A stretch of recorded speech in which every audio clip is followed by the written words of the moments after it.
আমাকে অ্যাওয়ার্ড সবসময় অনেক ইন্সপায়ার করে, উৎসাহ দেয়। সো যে কোনো অ্যাওয়ার্ডই হোক আমি এটা নিতে সবসময় চলে আসি। সম্প্রতি দেশের অ্যাওয়ার্ড অনুষ্ঠানে উপস্থিত ছিলেন প্রার্থনা ফারদিন দিঘি।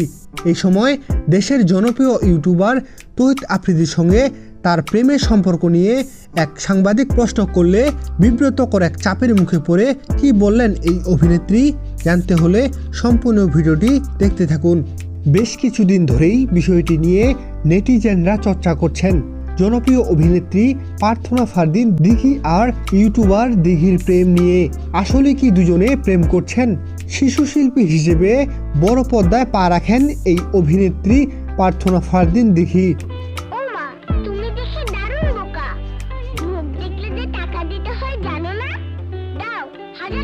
বেশ কিছু সিনেমায় অভিনয় করে প্রশংসা কুড়িয়েছেন তিনি। শিশু শিল্পী হিসেবে চলচ্চিত্রে অভিনয় করে 3 বার অর্জন করেছেন জাতীয় চলচ্চিত্র পুরস্কার। দিঘি এখন আর শিশু শিল্পী নেই। দীর্ঘ বিরতি কাটিয়ে নায়িকা হিসেবে চলচ্চিত্রে নাম লিখিয়েছেন।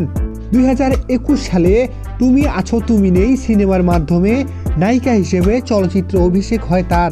এরপর তিনি টুঙ্গিপাড়ার মিয়া ভাই ও মুজিব একটি জাতির উপকার সিনেমাগুলোয় অভিনয় করেন তিনি। সর্বশেষ সরকারি অনুমোদনে নির্মিত শ্রাবণ জ্যোৎস্নার মাধ্যমে বড় পর্দায় অভিনয় করেন দিঘি। অন্যদিকে দেশের জনপ্রিয় ইউটিউবার তৌহিদ আফ্রিদি, তার সঙ্গে প্রেমের গুঞ্জন নিয়ে নতুন কিছু নয়। চোখ বন্ধ, কেউ নজর দিবি না, এই চিকনা আমার। অসভ্যের মতো কথা বলছো কেন? তোমার ঘরে বাপ ভাই নেই? বাপ ভাই তো আছে আঙ্কেল, জামাই না। প্রায় সময়ে তাদের নিয়ে চর্চা হয় সামাজিক যোগাযোগ মাধ্যমে। গত 5 আগস্ট শেখ হাসিনা সরকার পতনের পর বেশ চাপে আছেন আফ্রিদি। এবার তাকে নিয়ে মুখ খুললেন দিঘি। সম্প্রতি এক অ্যাওয়ার্ড অনুষ্ঠানে উপস্থিত ছিলেন দিঘি। এই দিন বিশেষ সম্মাননা পান এই অভিনেত্রী।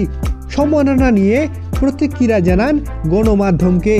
এই সময় তৌহিদ আফ্রিদির সঙ্গে সম্পর্ক নিয়ে প্রশ্ন করলে জবাবে দিঘি বলেন, তৌহিদের সঙ্গে আমার কোনো প্রেমের সম্পর্ক ছিল না। সে সব সময় আমার ভালো বন্ধু ছিল। আর এখন সে চাপে আছে বা খারাপ সময়ের মধ্য দিয়ে যাচ্ছে বলে আমি তার সঙ্গে বন্ধুত্ব রাখবো না এমনটা নয়। আমি তার ভালো বন্ধু আছি, সব সময় থাকবো।